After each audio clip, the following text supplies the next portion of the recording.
Nous sommes partis. Donc, le webinaire, l'objectif, c'est vraiment de comprendre comment encoder les factures IFACT et IATEST de manière correcte pour qu'il n'y ait pas de retour des mutuelles signalant qu'il y ait des problèmes. En tout cas, pour limiter ce risque. Première chose qu'on va faire, on va activer les deux services, IFACT et IATEST. Le fait de l'activer, donc le fait de les utiliser n'est pas une obligation, vous n'êtes pas obligé d'utiliser en permanence. C'est pas comme pour les DMG électroniques. Quand vous avez un DMG électronique, vous êtes obligé d'utiliser toujours les DMG électroniques. Pour l'IATEST et le IFACT, vous n'êtes pas obligé du tout. Donc on va commencer par activation d'IATEST. Voilà. Aide, activation des services IFACT. Alors, on confirme, on active.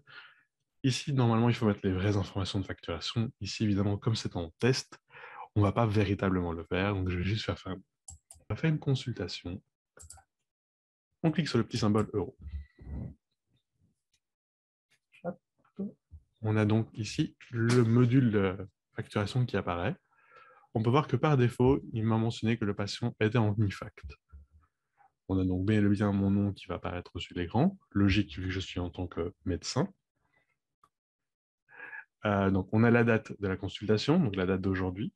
Pour un IFACT, on peut très bien faire une facture pour dans le passé. Ça ne poserait pas de problème de faire une facture pour, par exemple, le 1er février.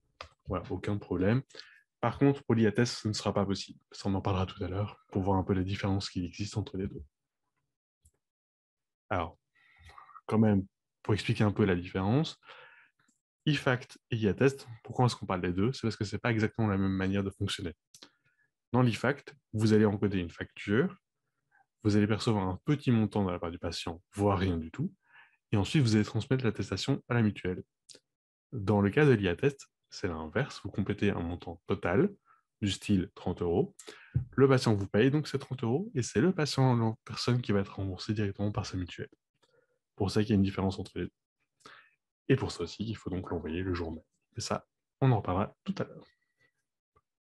Donc, au niveau du module à proprement parler, ce qu'on va faire, c'est essayer de dessiner un petit S. Donc, on part du haut à droite, on va vers la gauche, on redescend, on retourne vers la droite, on redescend, et là, on mettra les paiements. Mais on va voir ça tout de suite. Donc, ici, on a dit, on va faire un IFACT pour commencer, c'est facile. Première chose qu'on fait, c'est vérifier l'assurabilité du patient. Donc ça, on clique sur le petit symbole ici, donc le petit écusson bleu, afin de vérifier le statut du patient auprès de la mutuelle. Normalement, en fonction du statut du patient, vous allez avoir ici case se remplir. Ou à l'inverse, vous n'aurez rien qui va se remplir si c'est un patient entre guillemets classique. La seule et unique case que vous pouvez cliquer en disant « Ok, moi, exceptionnellement, je décide de quelque chose », c'est la case détresse financière. Parce qu'à ce moment-là, c'est vous qui décidez que, bah voilà, ok, actuellement, le patient est un petit peu dans la mise, donc on est d'accord qu'il est en détresse financière. D'accord. Mais vous ne pouvez pas sélectionner qu'en plus, par exemple, qu'il y a une affection chronique. Ça, c'est la mutuelle qui décide. Ici, il est déjà en tiers payant, on ne va pas en plus de cocher la détresse financière, c'est juste pour le expliquer. À gauche de cela, donc petit encadré supplémentaire, on peut voir que nous avons les informations concernant le DMG. À l'heure actuelle, mon patient, en l'occurrence ma patiente, est supposé avoir un DMG auprès du docteur hématologue. Il existe une petite case qui apparaît ici, notion G applicable. Cette case est importante pour tous les médecins qui travaillent dans un cabinet de groupe. L'idée de cette case, en fait, vous permettra de dire, OK, le patient a un DMG chez mon confrère, qui est donc dans le même cabinet que moi. Mon confrère est absent ou pas là pour une raison X ou Y. Le patient vient chez vous et c'est du coup à vous de faire la tarification. Comme si vous étiez responsable du DMG. Donc vous facturez comme si vous étiez responsable du DMG, même si ce n'est pas vrai. Super pratique de médecin à médecin. Par contre, attention si vous avez un assistant. Les assistants doivent penser à faire attention que le responsable du DMG ne soit pas le même responsable que la facturation. Normalement, maintenant, ça a été changé, donc ça ne devrait plus trop apparaître, mais si vous aviez encore une ancienne version d'Alswan, il se peut que la case notion G se coche en tant qu'assistant. Et là, il faudrait penser à la décocher. On passe à la deuxième partie de l'écran. On va mettre ici donc un code particulier. Ici, on va mettre un code de consultation normal, vu qu'on a fait une simple consultation, je vais mettre 1736. Vous pouvez voir qu'il fonctionne aussi avec des alias. Donc on peut créer au préalable un alias je fais un clic droit, création d'un alias. On met donc le nom qu'on veut utiliser. On peut mettre éventuellement un petit descriptif, etc.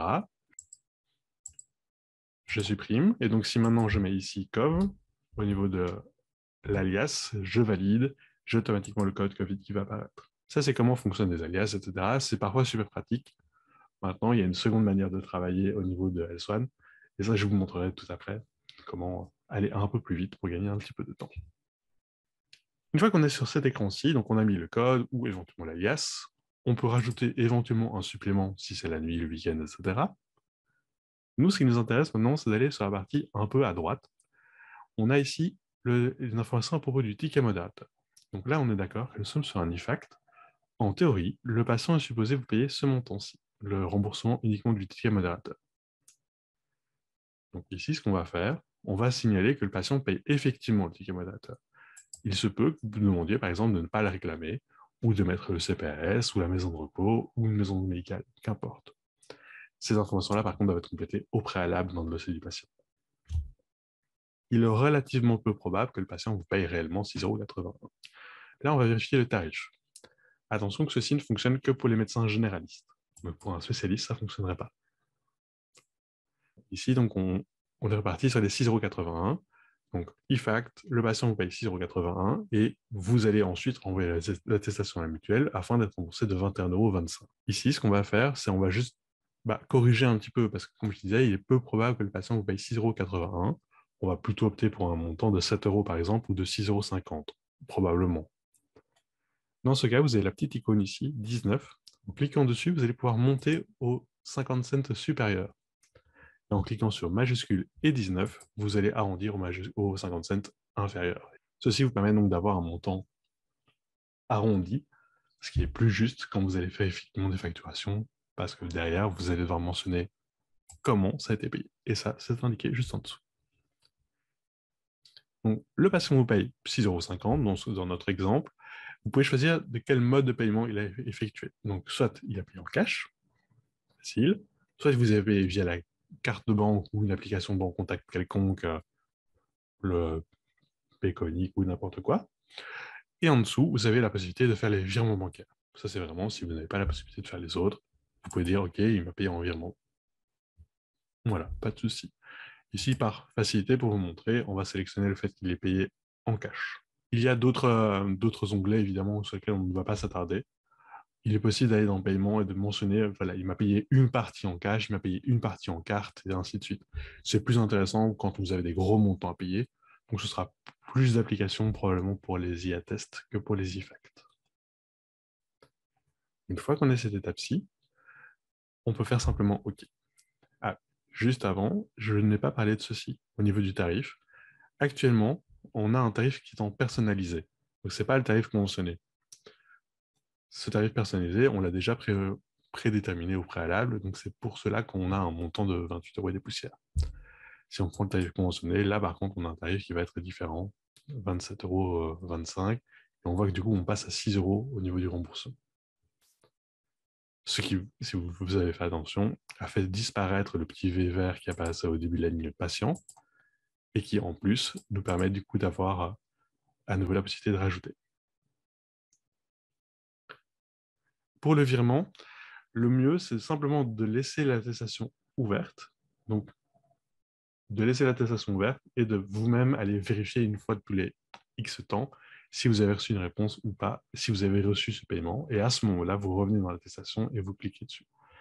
Donc, je reviens en le patient. Ici, on va le mettre juste en paiement par cash. Je fais OK. Donc, ici, évidemment, il me dit attention, je ne vous ai pas vérifié le tarif. Donc, ça correspond au petit tarif essentiel. Ce qui est logique, voulez-vous le montrer maintenant? Je vais faire non, tout simplement parce qu'à l'heure actuelle, j'ai un problème pour vérifier le tarif. Mais à nouveau, c'est très probable, vu que je suis en test et qu'il y a actuellement des problèmes sur MyCarenet, ce n'est pas surprenant que j'ai des problèmes. Donc ça, c'est la première étape quand vous faites un IFACT. Quand je vous dis que c'est la première étape, c'est simplement parce qu'il y a deux étapes en réalité.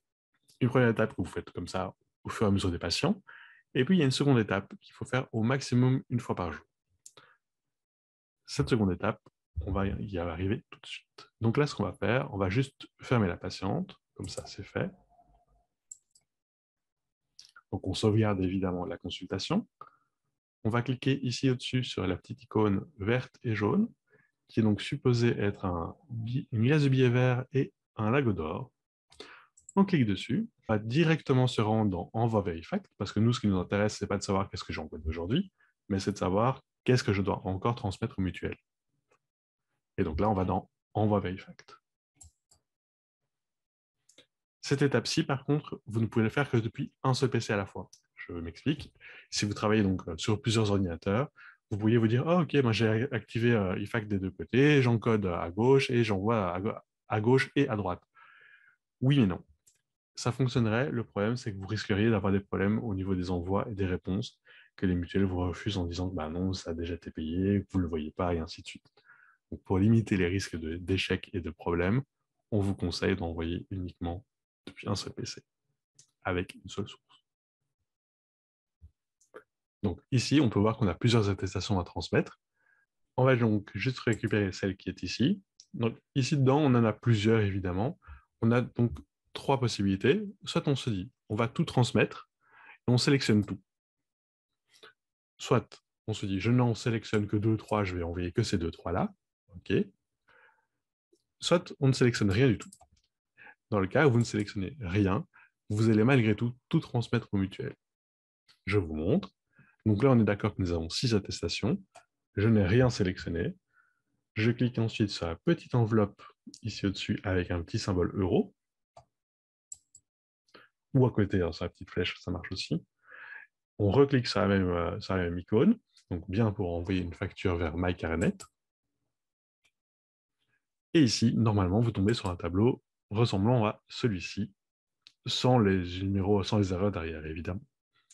Et on voit bien qu'on a numéro d'attestation, on en a 5 pour la mutualité 100, qui sont ici. Et 1, 2, 3, 4 et 5. Et une pour la 300, celle-ci. Alors, normalement, vous avez un joli petit V vert qui apparaît ici à côté de pour les médecins.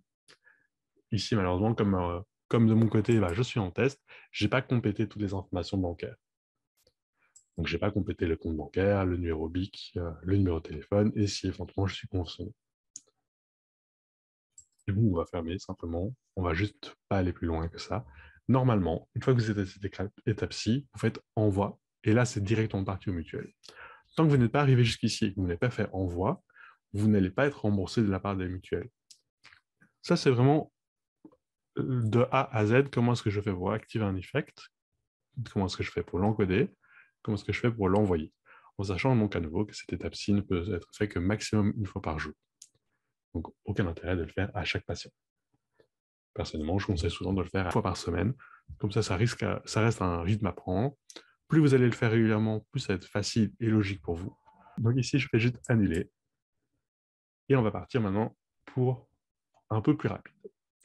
Donc, tout à l'heure, on a vu, j'ai dû compléter moi-même le code, etc. C'est parfois un peu fastidieux, surtout quand vous avez pas mal de code à compléter.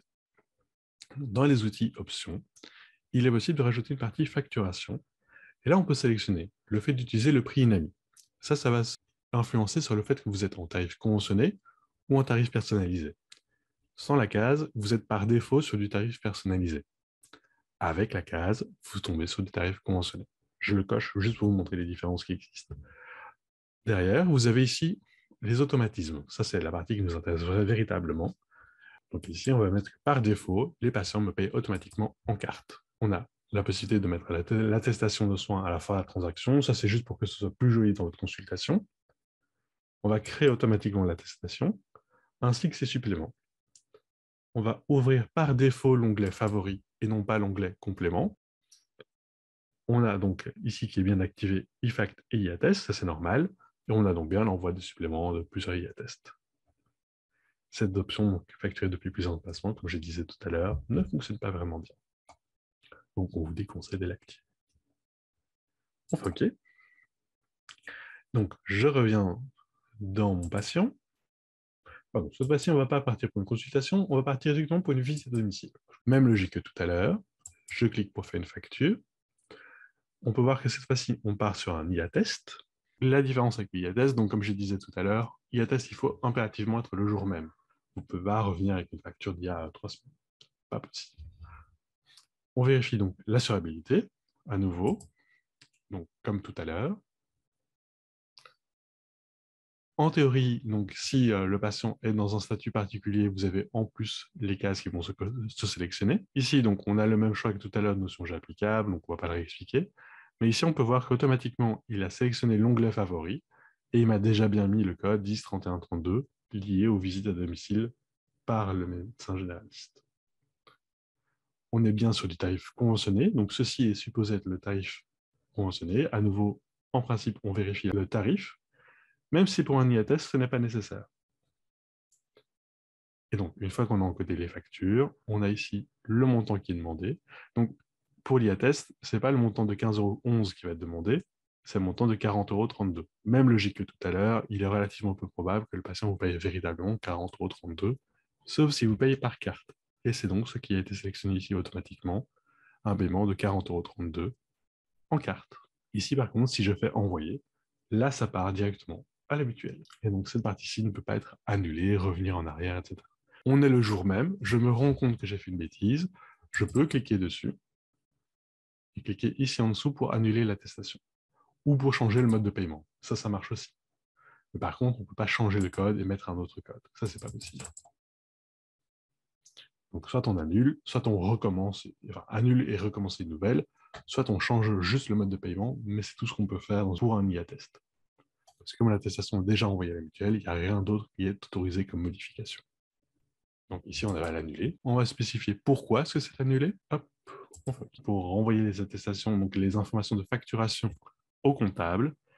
Normalement, donc, on retourne dans l'analyse de facturation, donc toujours la petite icône verte et jaune. Et là, par contre, ce qui nous intéressera, ce sera juste la partie paiement. Vous allez retrouver plusieurs colonnes. En général, vous allez retrouver 3 colonnes différentes. Vous avez une colonne banque. Ici, je ne vois pas parce que je n'ai pas de virements qui ont été effectués. Une colonne carte pour tous les paiements qui ont eu lieu en carte. Et une colonne espèces. Ici, pour tout ce qui est payé en cash. Vous avez également une colonne totale et totale, évidemment. Et là, c'est donc jour par jour. Et ici, donc, vous avez IFACT, IATEST et éventuellement les carnets que vous auriez pu encoder dans le SWAN. On va faire un export vers Excel.